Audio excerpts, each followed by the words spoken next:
to another great episode of Real Life Matters.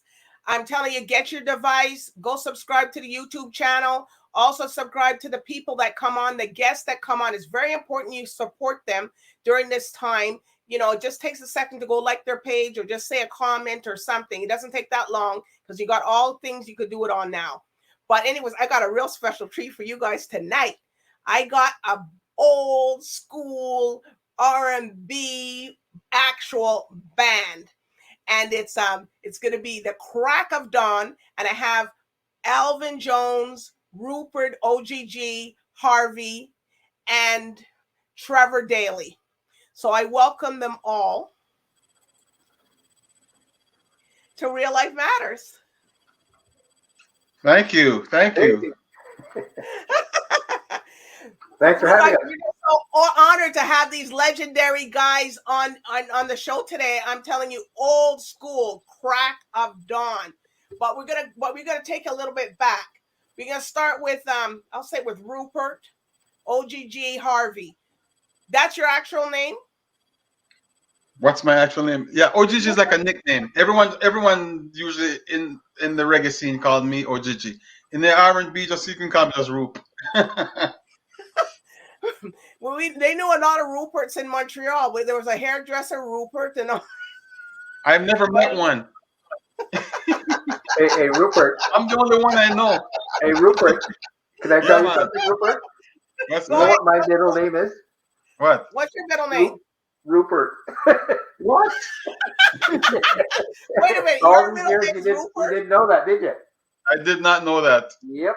I've known him for like 45 years, and it's the first time I'm hearing this. Because I never used. I thought Alvin was bad enough. I'm not going to use Rupert. Alvin, Rupert. I don't know where some of these names. I don't know. Sometimes the people from the Caribbean. Old school West Indian. I don't know. All right. Well, Rupert, can you tell everybody your background and where you come from? Well, I was born in Jamaica, and what part of Jamaica? I actually grew up in a place called St. Catharines, in the parish St. Catharines. I was born in Clarendon, and then grew up. I left Clarendon when I was very young, and I went up to St. Catharines, and then from there, migrated to Canada when my parents came here and then brought us up. I was like 11 years old when I came up here. And came up with my brother, and that's it. The new beginning. Anything else? Oh,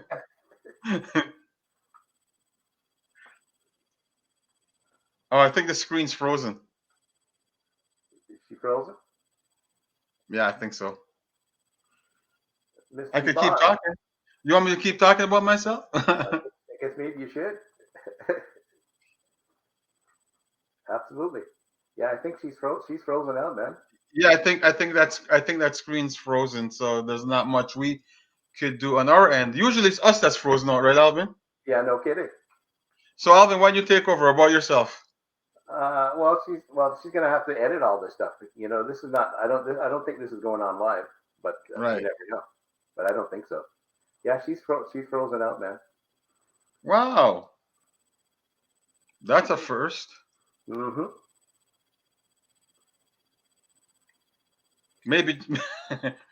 Maybe Trevor pushed some button. Maybe Trevor pushed some button. Trevor blew up the system there. Blew up the whole system when his face came on. Yeah. Oh, and look who's here! And Trevor's here. Oh, Trevor's here. Yeah. Yeah, you were frozen. We were talking away. We couldn't see you. Okay, it doesn't matter. It's okay. Oh, Trevor, you're so close. Trevor, back up from the camera, brethren. You back way. Hey, Trevor, back way. What's that? You're too close to the camera. There you go. There, that's better. There you go. Your head look bigger than life. Okay. All right. So tell us. Okay, so you come from Jamaica, and then where you went? Yeah.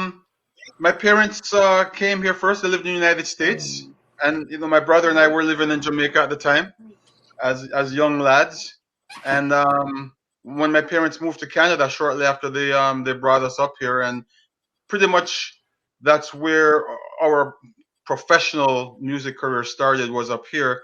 We started playing instruments from a very young age, 11 years old, 12 years old. In Jamaica, I used to be in a folk choir singing all those good old school Jamaican songs, carry me Akigwal State Market, not Akwati, doing Jamaican folk music. So I was an old pro by the time I was like 10 years old. I was already traveling around to schools and singing all these folk songs, Okay. And what about Alvin Jones? Can you tell everybody where you come from and your background? Yes, I was also Alvin, born now we know you have a middle name, Rupert. Yeah, and Rupert didn't know that. I've been hiding it for years. He's the first Rupert I ever met. And Trevor didn't know that either. Give me 1 second, because I'm having a hard time hearing. Just give me a second. 1 second. All right, no problem. Yes, so I was born in Jamaica as well. I was born up in the mountains, and I was born in a place called Brownstown. That was like the big city, Brownstown. But I actually was born a little bit further up in a place called Orange Hill, and most of our family, that's where we came from. And then of course, as the years went by, a lot of them settled in on the north coast, and Ocho Rios is a place where my sister to this day still resides, along with a lot of my relatives and so on. And then of course I came to Canada at a very young age.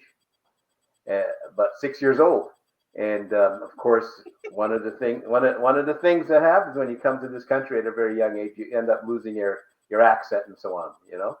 So a lot of people, when they hear me talk, Rupert, you can hear his. Yes, he came a little older. A little bit older, and being a part of the whole reggae scene. That's true. Yeah, it helped to maintain my accent and stuff, culture. Yeah. Okay, I've got on headphones. When you get here too young, you as I said, you end up losing that. We came here in the let's put it this way, the late 50s. My parents were here in the mid 50s, so wow. There was nothing West Indian in the Toronto area. There was nothing. That the closest you could get to West Indian is Italian. That's true. We were back in Montreal then. And we were in Montreal then, so you can get everything was there. The jump up, all the clubs, everybody was there until the French thing, and then everybody came over here.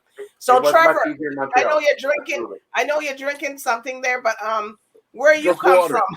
It's all water. It could be white rum. Yeah. You know what? Fire water. I'm from Kingston. Oh, you guys from Jamaica too? Born and grew in Kingston. And I started my music career in Jamaica. I came to Canada to play for Caribano one year, and the band kind of dispersed, and some went back to Jamaica, some stayed in Canada. I went back to Jamaica and then came back to Canada later on. And that's my history. Okay. All right. So I know some of you guys played. I know Alvin, you played with Kung Function. Confusion. It's not Confusion. So you played with them in the day. So how was that? Actually, it was a lot of fun. That's how I was ended up in Montreal for a couple years, and traveled between Montreal and Halifax, Nova Scotia. So I spent a fair amount of time actually traveling throughout Quebec. It was a fun time, man. I mean, I just finished high school, so I decided to take. I guess you must have had a blast down there. Oh yeah, man. And then and in Montreal, you could start drinking at 18, right? So or before then. I just finished high school. So if you had the money at that time, you get your drinks. It doesn't matter. Absolutely. There was no carding at all in Montreal, man. I had a ball there. So what about Rupert? I know you came from a big band. Myself? Well, I mean, Trevor and I were playing in a band called the Cougars. Well, he was there first. I was a young kid. I was like 16 years old, and they fired their guitar player. And my Okay. friend had been playing bass, Mark Smith, and Mark says, "Oh, my buddy Rupert is in Toronto." So they called me up, and next thing I know, they sent me a plane ticket, and I was on my way to learning a whole set of music I never heard before in my life. Talk about pressure, and that's how I met Trevor. Yeah. Okay. And Trevor, so you were in the same. So you were in the band first. Yes, actually, what happened is that I played with the Cougars in Toronto, in Montreal, actually, of all places. We they hired Well, that me is to the play in place to Montreal. play. Yeah, great place to play. They hired us to play in Montreal, so I went to Montreal from Toronto. You know, we did 1 week, and we had a second week, but then I had to come back to Toronto. So I came back to Toronto, went back, and then went back to Montreal, went to the gig, and heard that the band got fired. So Oh, I ended up staying in that Montreal for a sounds little good. bit. I know it didn't. So I ended up staying in Montreal for a little bit, and then came back to Toronto, and we started up the band again, and it was Cougars. And the original lead singer of the band, there's some differences. So therefore, the keyboard player who was the leader of the band, he got sick, and then he said, "Okay, Trevor, you take over." I'm like, "What am I taking over? I've got no idea." So I became the leader of the band under pressure, and we went to Thunder Bay and a couple other little small towns, And then we needed a guitar player. We got Rupert, and Rupert came out to meet us in Thunder Bay, and that's how it all started. And then I quit the band. I got back to Toronto, and I quit the band, and I said, "That's it. I don't want anything to do with music anymore. I'm getting a day job." It didn't work out too well, and the day job, your day job didn't work out too well. No, not at all. So Rupert came looking for me, and said, "Trevor, man, we gotta put the band back together." So I said, "Okay." Under pressure, I did it, and him and I started up with the Cougars, the Cougars, and no. Started from the Cougars. With Crack of Yeah, Dawn. we started the Crack of Dawn. Yeah, he and I started with Crack of Dawn with Mark Smith, and I think we just went through a bunch of different players, like drummers and other, singers and stuff like that. And then Alvin came in. We got Alvin in because Alvin was with us in Thunder Bay with Cougars. That's right. So, what makes you the Jolly Roger? Yep, that's the right. Jolly Rogers? You went on there? Roger. Actually, the Jolly Roger was quite a famous little club in Montreal. I think they had the Beatles played there, I believe, or one of those guys from the Beatles. They said it was a pretty popular little place. It was basically a watering hole, but yeah, they had some fairly decent people going through there at the time. Well, in Montreal, I'm from Montreal, so. Yeah, and Thunder Bay, of course, that's the only place within 1,000 miles of any other city. That's the only city within 1,000 miles, man. There was nothing up there, nothing around on the outside. So what made you guys come up with the name Crack of Dawn? I'll let Rupert answer that. Well, we were young guys, and in those days, we didn't mind rehearsing. We actually loved music, unlike some people today. So we used to go into rehearsals, I'd say like in the early evening, and oftentimes we would rehearse all through the night until the sun came up in the morning. And one day we were all standing outside of the rehearsal early morning as the sun was coming up. I think it might have been Alvin. We said, "We're looking for a name for the band." And someone said, "Hey, we should call this band Crack of Dawn," because we always rehearsed all through the night and saw the sun coming up in the morning. So it was a very organic way of coming up with the name. And we all were in agreement. We said, yes, that's a great name. And it stuck. And that's probably the only time we ever agreed on anything.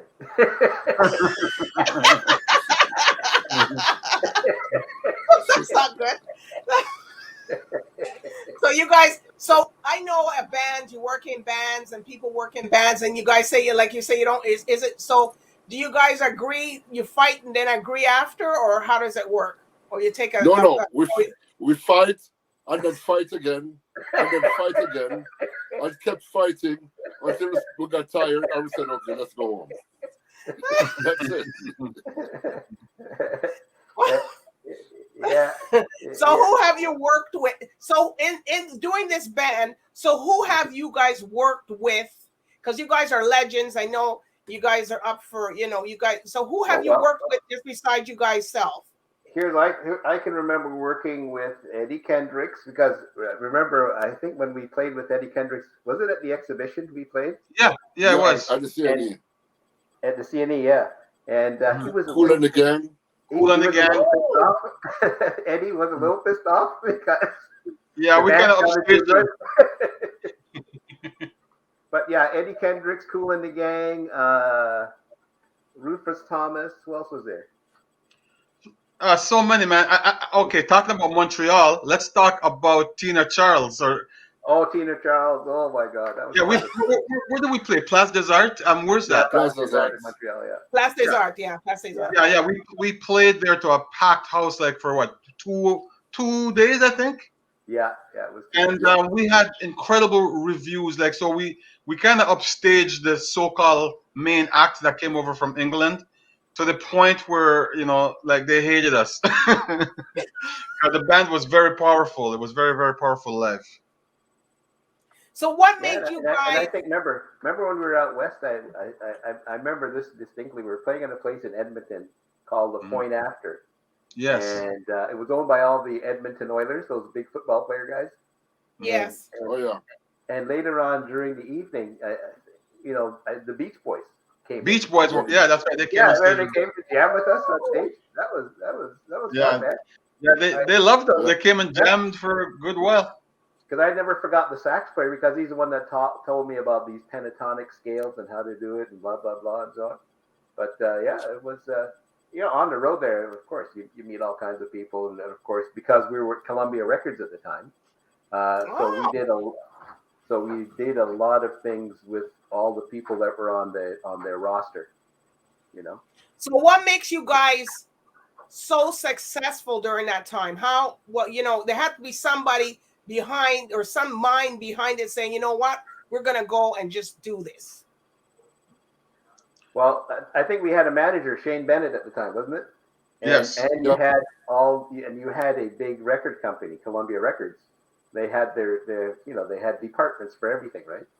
All we'd have to do was just show up,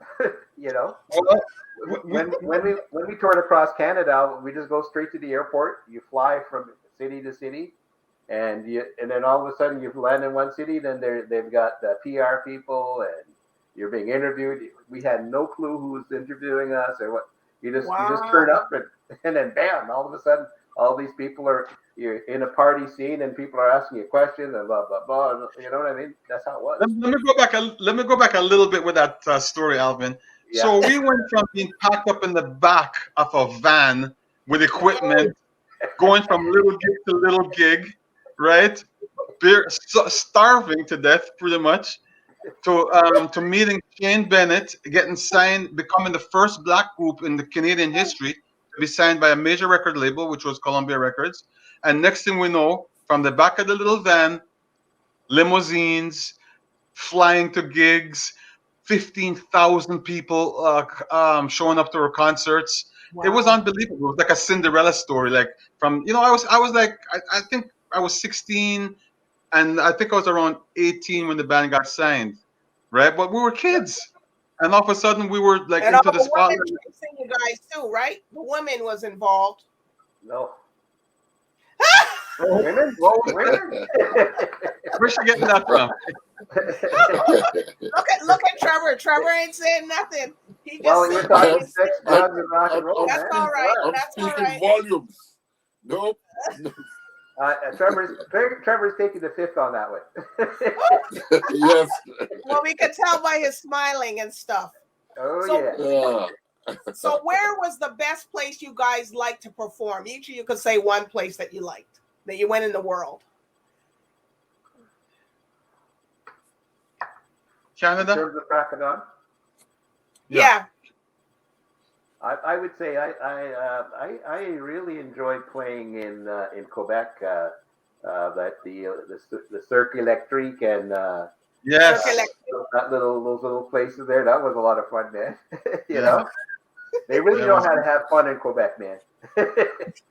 Well, to me, Actually, the first time we went out west too, and we pulled up, and we pulled up. We got off the plane and we were driving. We're seeing thousands of people, What? and we're going thousands. What's this? What's going on here? We didn't realize that they were there to see us. We were we were so out of it. We're going, what are all these thousands of people doing here? Then we realized, oh, these are the audience. You're going to play in front of these people. I think there were like 15, 20,000 people at our first show in Edmonton. Edmonton. Yeah. Yeah, Mhm. Yes, Edmonton. yeah. Okay. Yeah, I think Rupert We said it left- correctly. we It was left like a Toronto. Cinderella story. We had no clue what was. To be honest, I'm talking about myself. Yeah. Everything was just so orchestrated. We had no. All we did was just turn up, and then boom, there's all these people. You go out there, you play, and then they whisk you off to somewhere else, and boom, you know, it's just you jump on the plane and you're off to somewhere else. It was that's how it was handled basically. And I know. turn Where it did you like on playing? TV interviews and radio commercials and all kinds Where of do stuff. we like playing? Huh? I Yeah, where played- did you like playing, Trevor? Where did you like? Did you go to China? Did you guys, or just went in the U.S.? No. We stayed strictly in Canada. Woo! We stayed strictly in Canada. Yeah. So did you go to Yeah. Saskatchewan? That's where I'm from. Yep. Oh, We yeah. played Saskatoon, Regina, all the way out west. And these were places that when we went there, I was like, oh no, man, I don't want to go there because there's no black people in those places. Nobody knows us. I know. You know. My dad, we were the only people out there. I was born in Moose Jaw, Saskatchewan. He still lives out I there. got Oh, I got a story about Saskatchewan after Trevor's done. Okay. Yeah, but we were going to all these places, and it's like, okay, let's just go home. Let's quit while the behind is hot, and it just kept going and rolling. You know, it started in Edmonton with thousands of people that we said, okay, we don't want to do this, and we came from Toronto after playing Ontario Place to a sold out audience in Ontario Place.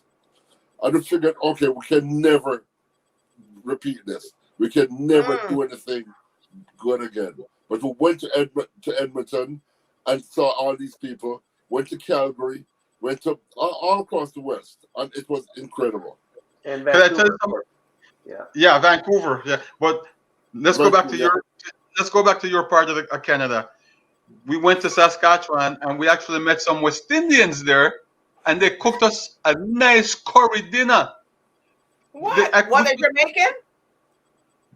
No, they were I think some Grenada and Trini. Oh, okay, because my parents come from Do you Barbados. guys remember that? They cooked us. It was Carl Otway's friends. Oh, And wow.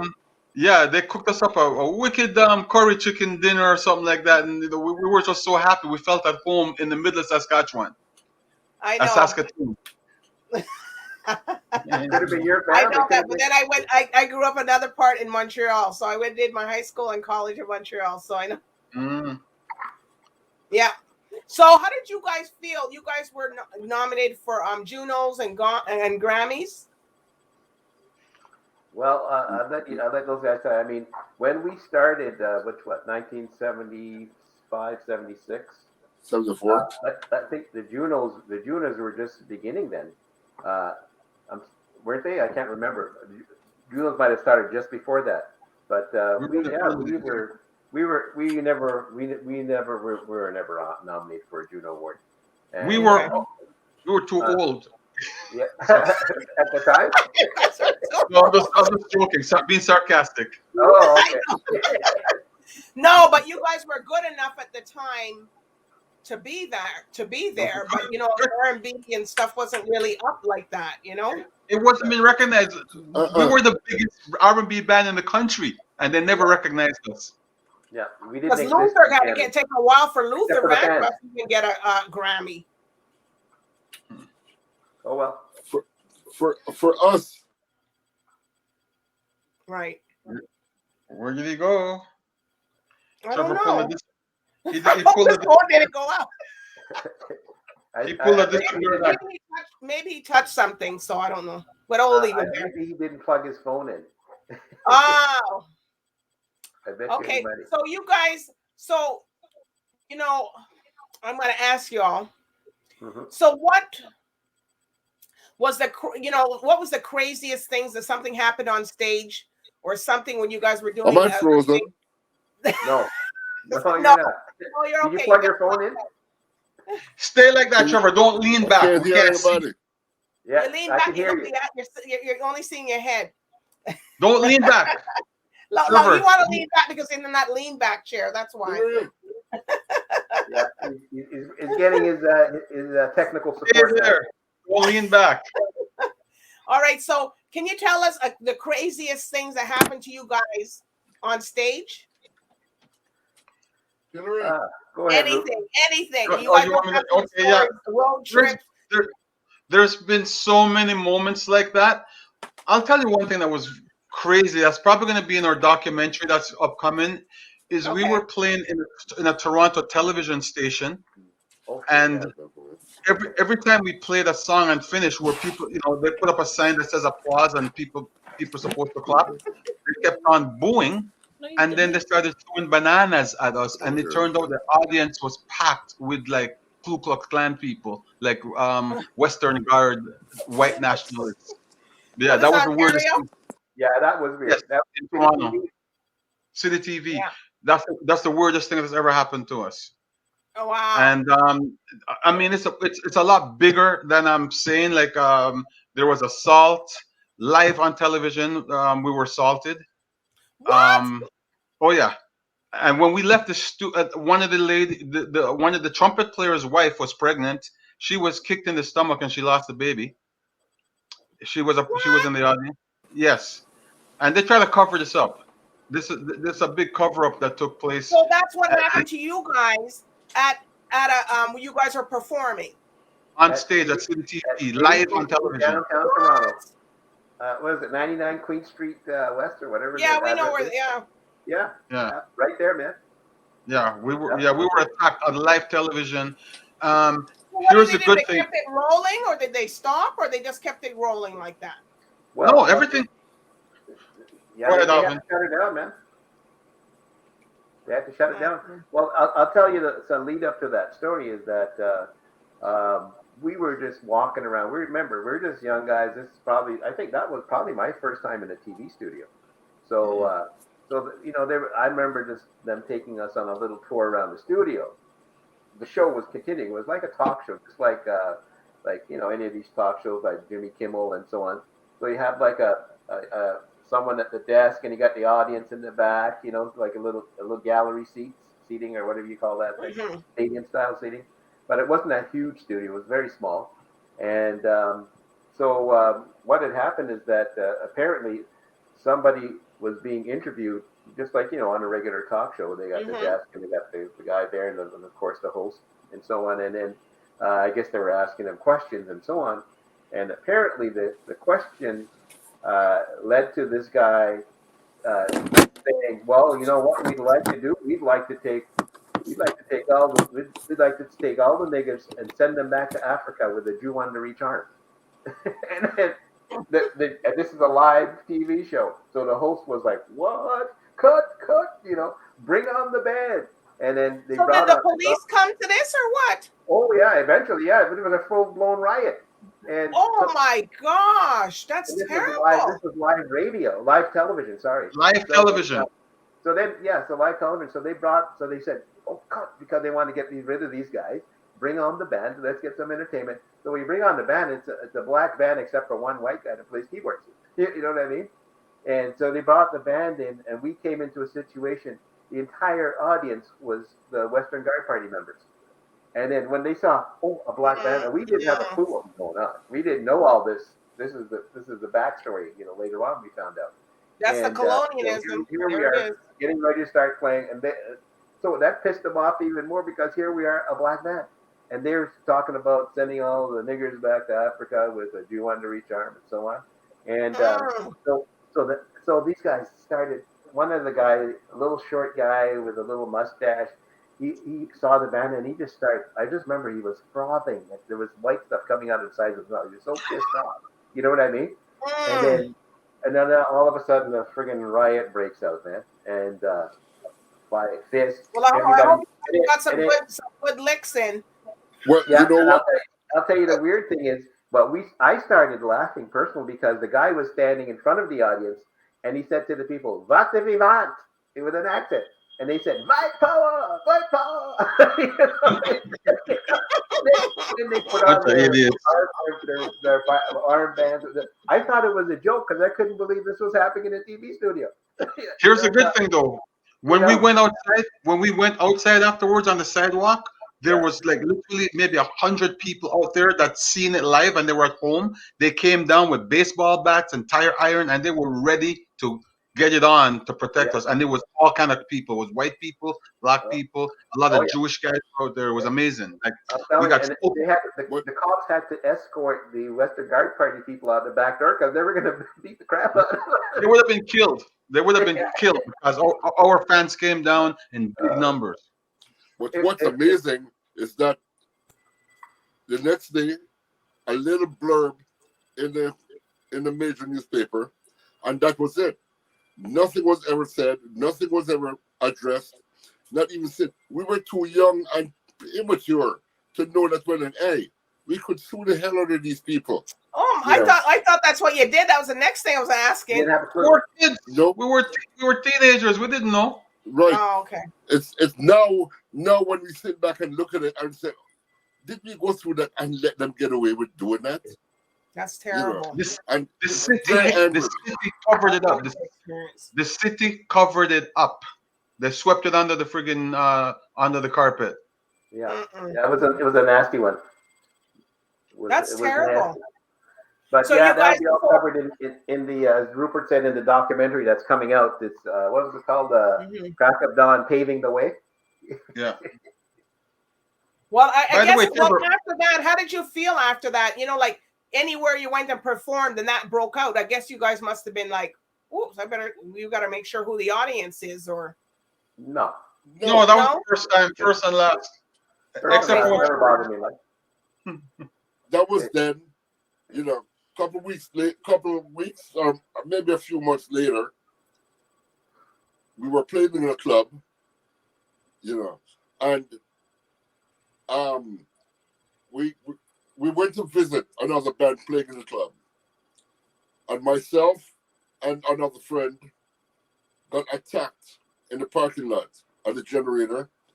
I got shot and he got shot. What? And even that to this day was another incident of being shoved under the carpet. That's terrible. Yeah, we went through hell. All these new. Could I tell you something before you go on? Yeah. All these new artists that are up, like Drake and all these people, they have no idea that we were the guys that paved the way, that made this all possible for them. We literally bled. We literally put our lives on the line for black people in this country, so that they came and followed after us, and then they tried to just sweep us away. We were the first black group to be signed to a major record label.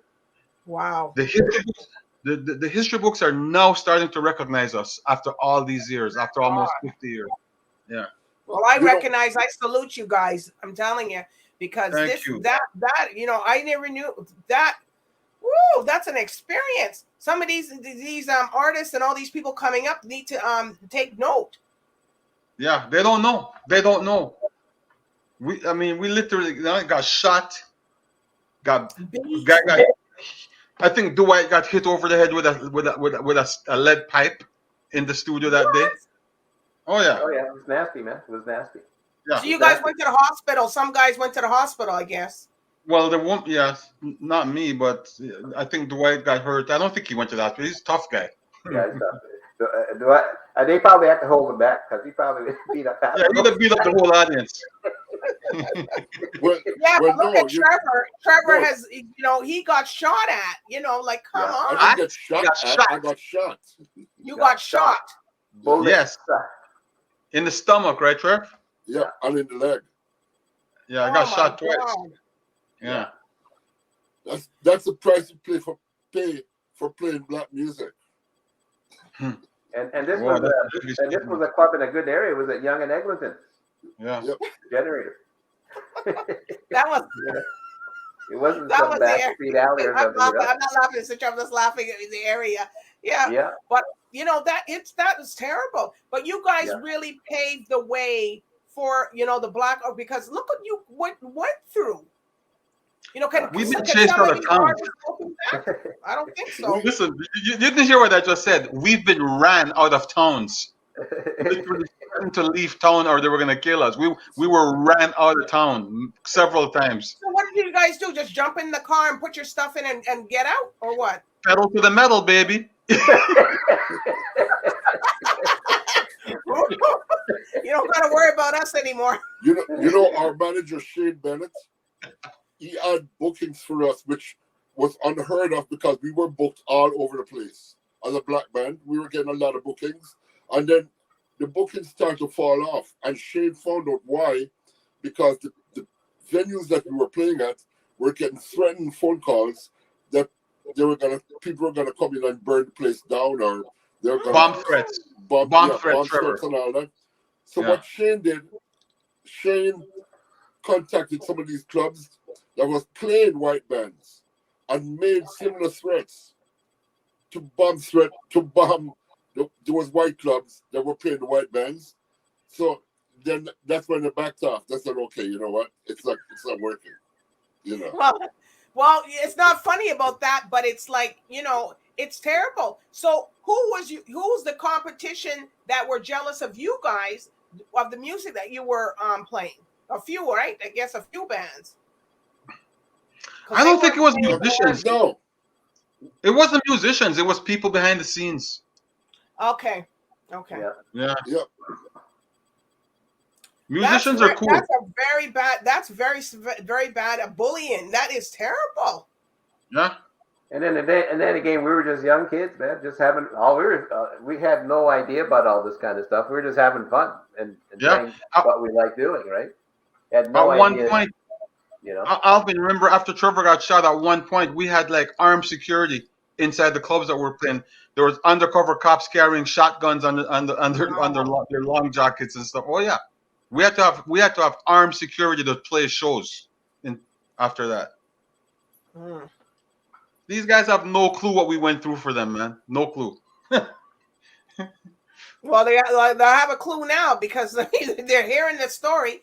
So what made you guys want to do the documentary about your life? Because of all this that happened, and you wanted to show people, hey, here is where we came from, and now here we are, and now you guys just trying to black us out? No.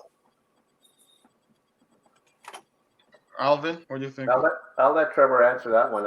He's the executive producer. Well, so. This lady, she heard the story because I think this lady has a name. Her name is Carolyn Master. Yes. She got the story from this guy called Dave Tollington from Warner Music. He wrote the story, and then she saw it and she said, wow, she want to make a movie of this. So she went and she petitioned to get a grant to do it. She went through the Ontario Arts Council and different places, and nobody would touch it. Nobody. She eventually took it to it's Alberta Film Board, and they gave her the grant to do it. And that's what we're doing right now. So are you guys gonna do a movie, or are you just gonna sit and tell different parts of your life, or how is it gonna do?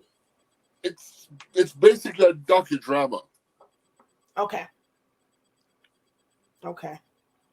And they've actually been filming it. I think they've been working on this project for the last 5 years. It's not Is it like an that long? overnight thing. Oh my God! It's been about 5 years. I think. So are you guys acting in it, or are obviously not as the younger people?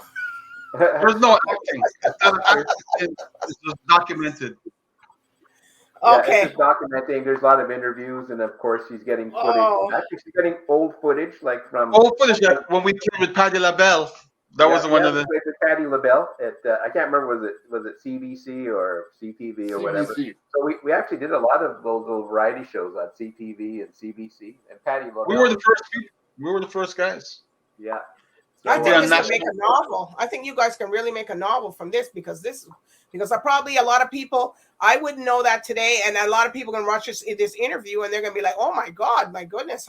And you're gonna have all them civil rights, those black acts at the Canadian Congress, the Freedom March, EP with Rufus John. Those guys are gonna be definitely reaching out to you guys because this is terrible. Yeah. this is the way What it you was, guys man. are doing, even though you're an entertainment industry and you guys are bringing the entertainment, and but look what came behind the entertainment, all this abuse and attacks, and you had to run out of town and drag your suitcase just exactly as you see it. Absolutely. Jump out the back window, baby. You were in a Western. You were in a It was Western kind of movie. weird, especially we didn't expect that in Toronto because we used to hang out downtown in Yonge Street as kids, man. We used to hang out at Yonge and Dundas. Yeah. We used to go to that little club called Club Jamaica, where the Eaton Center is today. That was that was called Club Jamaica. Had a place right in there, right? And we used to hang out there. We were just in high school, man. So we never thought anything of it. Everybody just hanging out and doing what kids do. You know what I'm saying? But what can I tell you? When you went to Montreal, everything happens later at 12 o'clock. So when we grew up in Montreal, we always used to know the people who came from Toronto because they were the first ones at the club. I remember one time somebody came at 9 o'clock, 9 p.m. and the guy says, "You're just setting up," and they said, "Yeah, you don't come back, go home and relax, and come back at 9 p.m. at 12." Oh, okay, we will. Well, Montreal was like the hip place. Yeah, and my mom used to say, "Oh, you guys got to get home by 12 o'clock." I said, "Mom, you know that the clubs don't start till 12 o'clock, so how we can get home by 12 o'clock?" You get home at 7 a.m. That's Toronto the innocent. Yeah. Well, you wouldn't leave a club at 12. And it's funny, there's nobody coming, maybe a couple people between 11 and 12. And then as soon as 12 o'clock the door hit, you'll see it's jammed. Oh, yeah. And you'd be wondering, like, did every car pull up the same time and everybody just came out the car? Yeah. And you would jam for a long. I don't know if you guys knew the club back then, Rendezvous. I heard about it. Rendezvous, yeah, I've heard of this. You know what? Yeah, that was a good club. It was excellent. But they shut that down too because they didn't like that all the black people and stuff were in it and came there. And I guess it was shadowing the other customers. But everybody, you had to pay to go, and it was $10 back then to get in. Yeah. That was in the 80s. Yeah, you had to pay $10 to get the club. I have one quick little story to tell you about Montreal. You can go ahead. I think I was about 16 at the time, and just before crack of dawn, I went down there to play with these guys. We had a little band together, and our trumpet player was dressed in really funky, kind of like hip New York's black style, and it was a mafia club.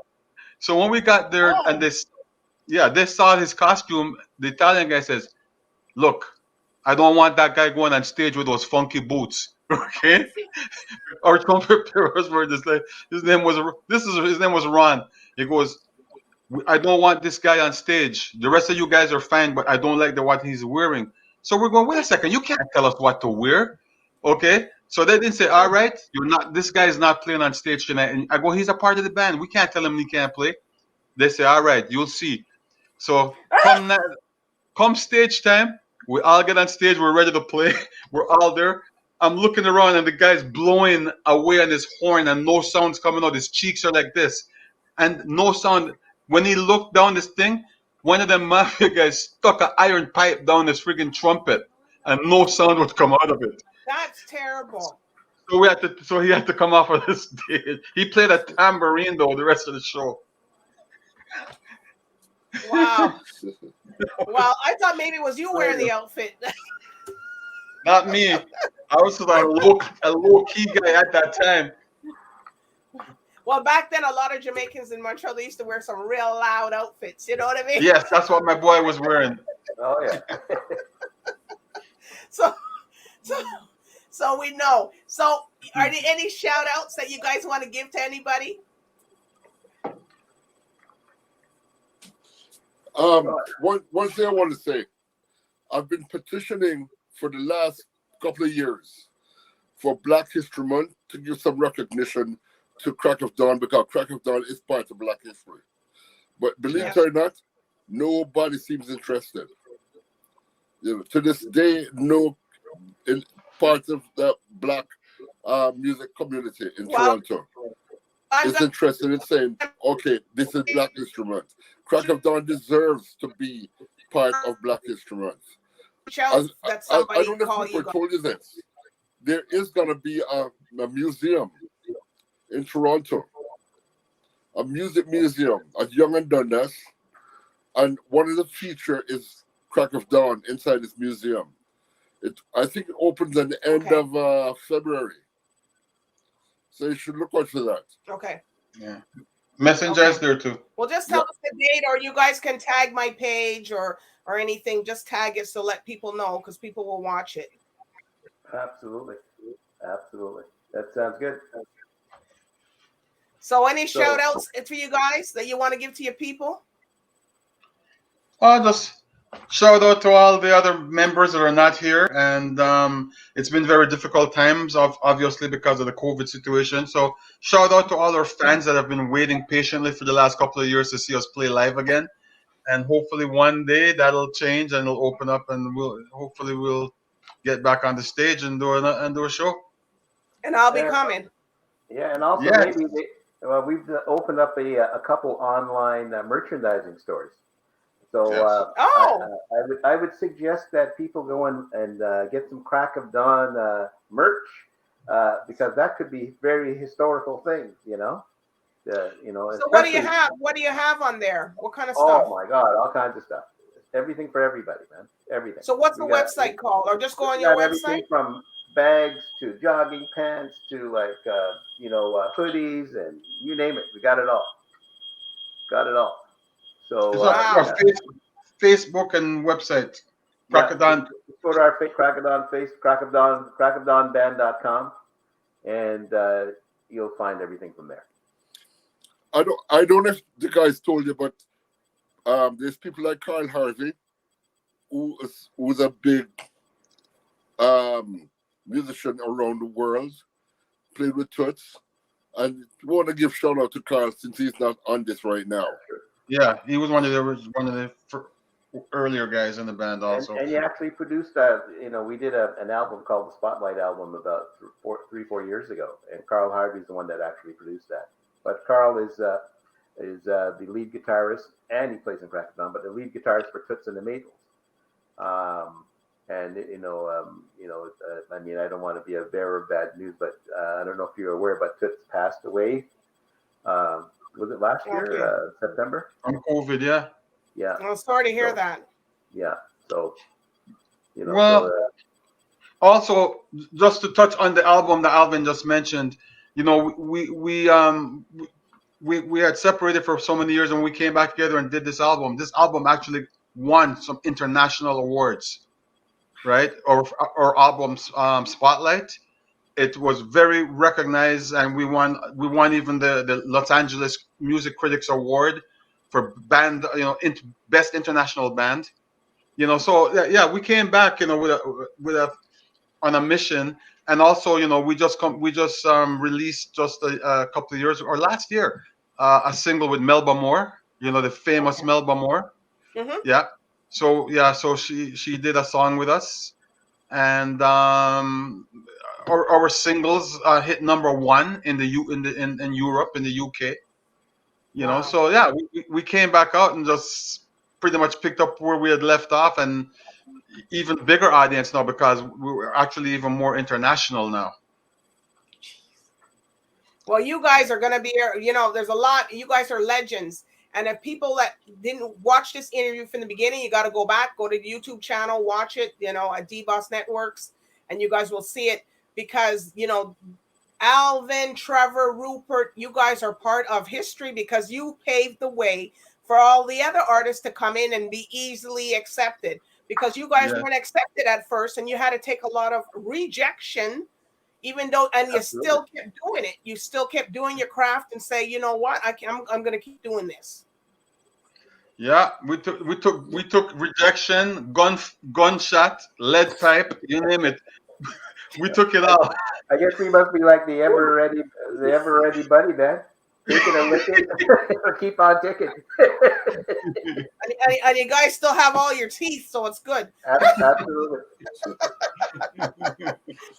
Well, you know, you guys got to come back when you finally get the documentary and the album's released, so we can see some live coverage. And of course, when the pandemic, you know, finally everybody can get to go out.